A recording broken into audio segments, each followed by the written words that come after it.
வணக்கம் ஃப்ரெண்ட்ஸ். ஓ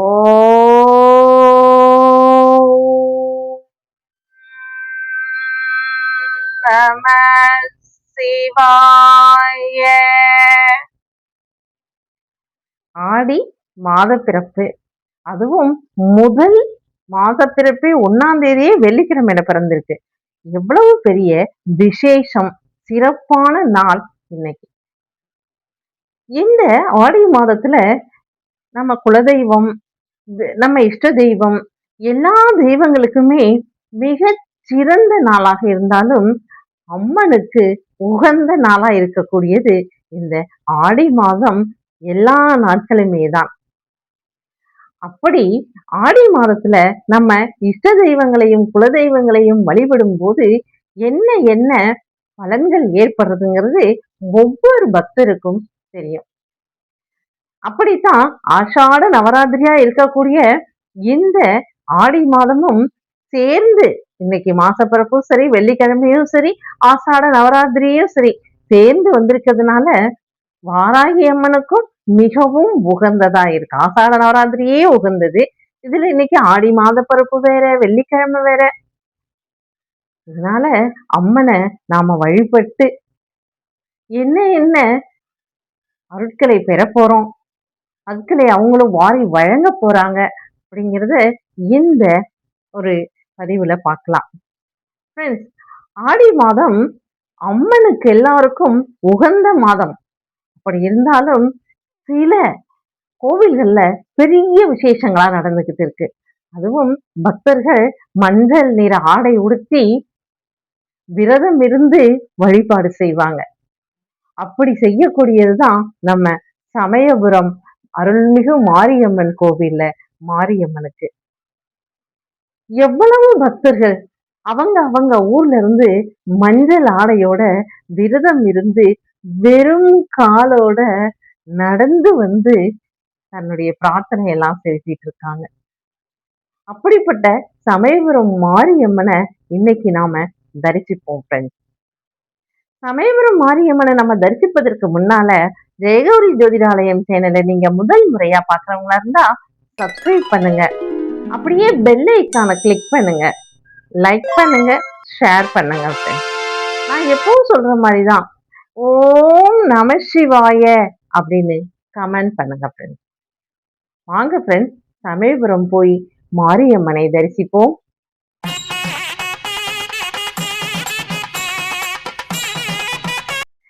வைஷ்ணவி தேவியா ஸ்ரீரங்கத்துல அவ அண்ணாவோட தான் கூடவே இருந்துட்டு இருந்தாங்க.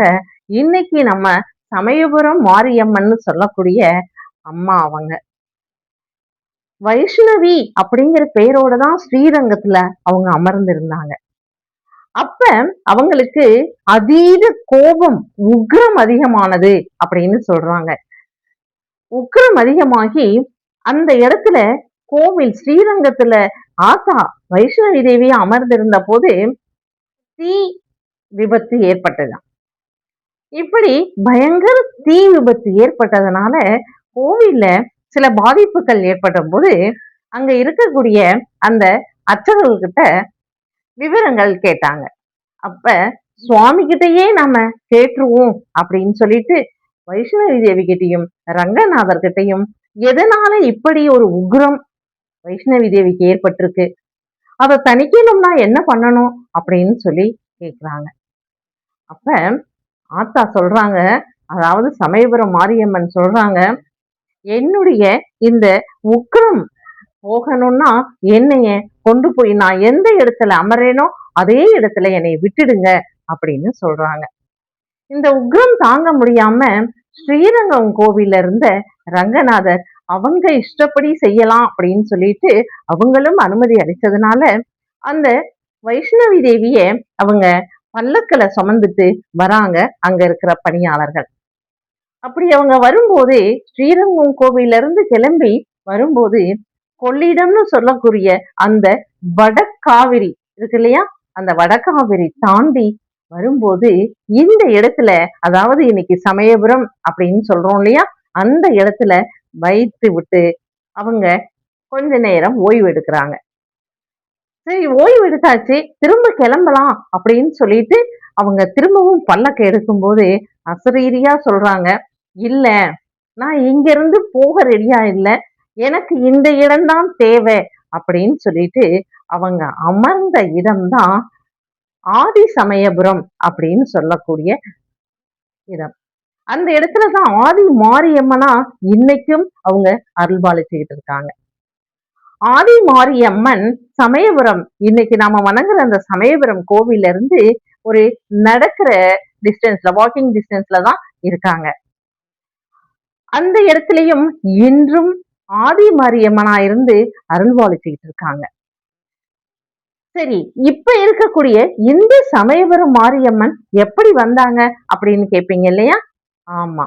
விஜயநகர பேரரசர்கள் அந்த காலத்துல இந்த இடத்துல போர் புரிஞ்சு ஒவ்வொரு ஊரா அவங்க ஆக்குபை பண்ணிக்கிட்டே அதாவது போர்ல வெற்றி பெற்று அந்த ஊரை பிடிச்சுக்கிட்டே வந்துட்டு இருக்காங்க. அப்படி வரும்போது இந்த இடத்துல நல்ல ஒரு வனமா இருக்கு.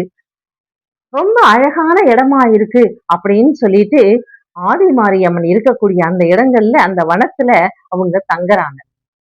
அவங்க தங்கிட்டு இருக்கும்போது நடு இரவுல ஒரு பெண் ஊரை சுத்தி பாதுகாப்பதற்காக போயிட்டு இருக்காங்க. அது எப்படி நடு இரவுல ஒரு பெண் வந்து இப்படி தீச்சட்டி ஏந்திட்டு ஊரை பாதுகாக்கிறதுக்காக சுத்தி போயிட்டு இருக்காங்களே இவங்க யாரு அப்படின்னு சொல்லி அந்த விஜயநகர பேரரசர்கள் காலத்திலேயே இது மாதிரி நடந்ததாகவும் அப்பதான் அசரீரியா சொல்லியிருக்காங்க இவங்க நான் இந்த இடத்துல இருக்கக்கூடிய இந்த ஊரை காக்கக்கூடிய அம்மன் அப்படிங்கிற விஷயத்த அம்மனே சொன்னதாகவும் அதனால விஜயநகர பேரரசர் என்ன பண்ணினாரு அந்த இடத்துல தங்கியிருந்தார் இல்லையா அவர் சொன்னாராம் அப்ப ரொம்ப சின்ன கோவிலா இருந்ததுனால இந்த இடத்துல நாங்கள் வெற்றி பெற்று வந்துட்டோம்னா உங்களுக்கு நீங்க கேட்கக்கூடிய இடத்துல நாங்க உங்களுக்கு கோவில் அமைத்து அமைத்து வழிபடுறோம் அப்படின்னு வேண்டினாராம் அதன்படிதான் இன்றைக்கு இருக்கக்கூடிய சமயபுரத்துல மாரியம்மன் அதே உக்கிரத்தோட செவன்னு இருப்பாங்க சிகப்பா இருப்பாங்க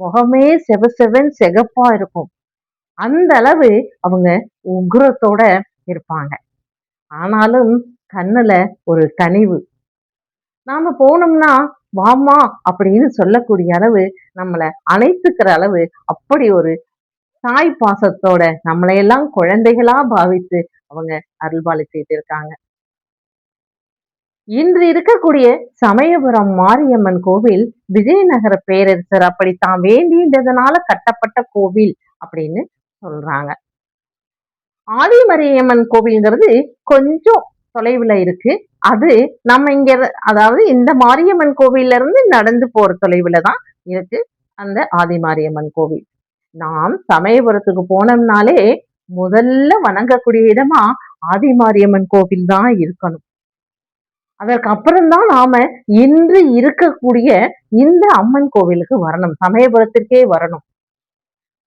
ஏன்னா அதுதான் மாரியம்மன் பிறந்த இடம் அப்படின்னு சொல்லி இன்றும் எல்லோரும் வழிபட்டுக்கிட்டு இருக்க இடமா இருந்துட்டு இருக்கு ஆக்ரோஷமா வைஷ்ணவி தேவி உக்ரமா வந்து அமர்ந்து சாந்தமா இருந்த இடம் அந்த ஆதி மாரியம்மன் கோவில் இருக்கக்கூடிய இடம்தான் அதனாலதான் ஆதி மாரியம்மன் அதாவது முதலா வந்து அமர்ந்த இடம் அப்படிங்கிற மொழியா ஆதி மாரியம்மன் வச்சிருக்காங்க பக்தர்களாகிய நாம நேரா போகும்போது ஆதி மாரியம்மனை தான் முதல்ல வழிபடணும் ஆதி மாரியம்மனுக்குரிய வழிபாடுகளை முடித்து கொண்டுதான் சமயபுரம் மாரியம்மன் கோவிலுக்கு நம்ம வந்து நம்மளுடைய வழிபாடுகளை செய்யணும் இதுதான் இங்க இருக்கக்கூடியவர்கள் பாரம்பரியமா செய்து கொண்டிருக்கிறது ஆனா நம்ம வெளியூர்ல இருந்து வர்றதுனால இந்த விஷயங்கள் தெரியாத பக்தர்கள் நேரா சமயபுரத்துக்கு மட்டும் சென்று மாரியம்மனை வணங்கிட்டு அப்படியே கிளம்பிடும்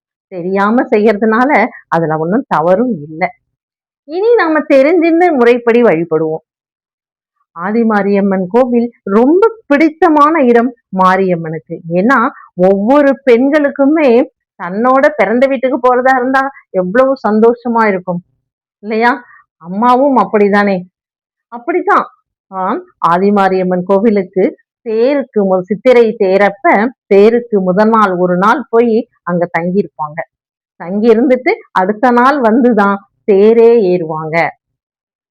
அப்படி ரொம்ப சந்தோஷமா வந்துதான் தேர் ஏறுவாங்க. அப்ப அந்த அந்த கிராமத்து மக்கள் அம்மனுக்கு தன்னை தேடி வந்திருக்கா, எங்களையே தேடி வந்திருக்கா அப்படின்னு சொல்லிட்டு அப்படி ஒரு வழிபாடுகள சிறப்பான வழிபாடுகள நடத்துவாங்க. அதே போல தைப்பூசத்தன்னைக்கு ஸ்ரீரங்கத்துல இருந்து தானே கிளம்பி இங்க வந்தா. அப்ப கொள்ளிடத்துக்கு போய் சேருவாங்க.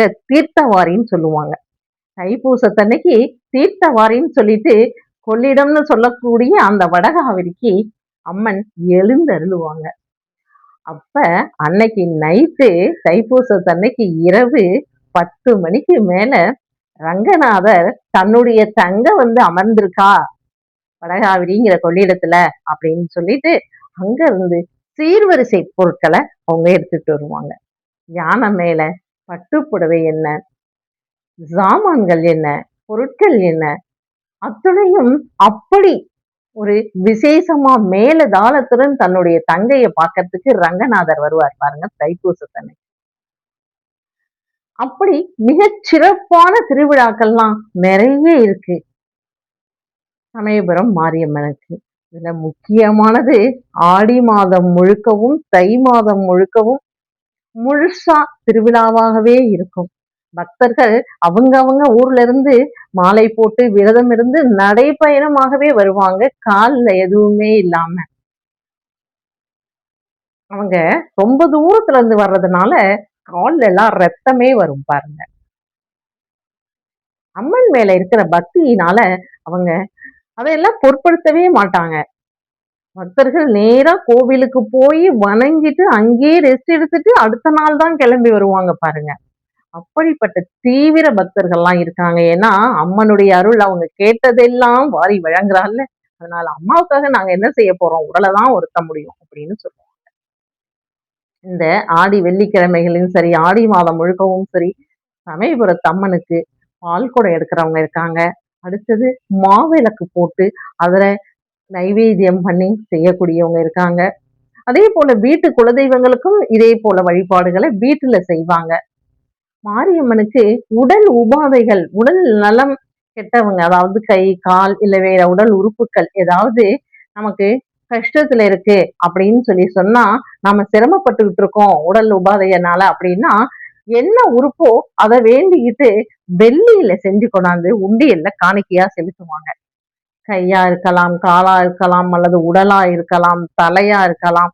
எதா இருந்தாலும் சரி. இல்ல ஒவ்வொருத்தர் உருவம் முழுக்கவே என்னுடைய மகனுக்கு சரியாகட்டும், மகளுக்கு சரியாகட்டும், இல்ல எனக்கு சரியாகட்டும்னு சொல்லிட்டு உடல் முழுக்கவே வெள்ளியினால செய்து கொண்டு வந்து உண்டியல்ல போடுவாங்க.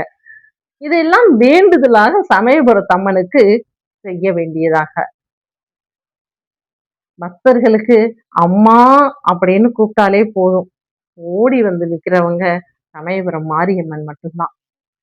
சமயபுரத்தாலை போல ஒரு தெய்வம் வேறு எங்குமே இல்லைன்னு சொல்லலாம். சமயத்தில் ஓடி வருவாள் சமயபுரத்தாள் அப்படின்னு சொல்லுவாங்க. ஆமாம், நமக்கு என்ன தேவையோ, எப்பொழுது தேவையோ அந்த தருணம் பார்த்து ஓடி வருவதனாலதான் இவ்வளவு மக்கள் நடைப்பயணம் அவங்கவங்க ஊர்ல இருந்து வருவாங்க பாருங்க. கன்னியாகுமரியில இருந்து, நாகர்கோவில்ல இருந்து, நாமக்கல்ல இருந்து, சென்னை, சேலம் எல்லா இடங்களிலிருந்து நடந்தே வரக்கூடிய பக்தர்கள் இருக்காங்கன்னா, அவளுடைய அந்த அருள் தான் இந்த இடத்துல அதிகமா பொங்கி நிற்கும் பாருங்க.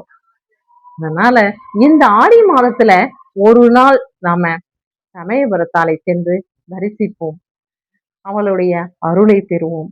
அம்மா நமக்கு என்றும் அம்மாதான். வாங்க சமயபுரத்தாலை தரிசிப்பதற்கு. ஓகே ஃப்ரெண்ட்ஸ், அடுத்த பதிவுல சந்திப்போம். பாய்.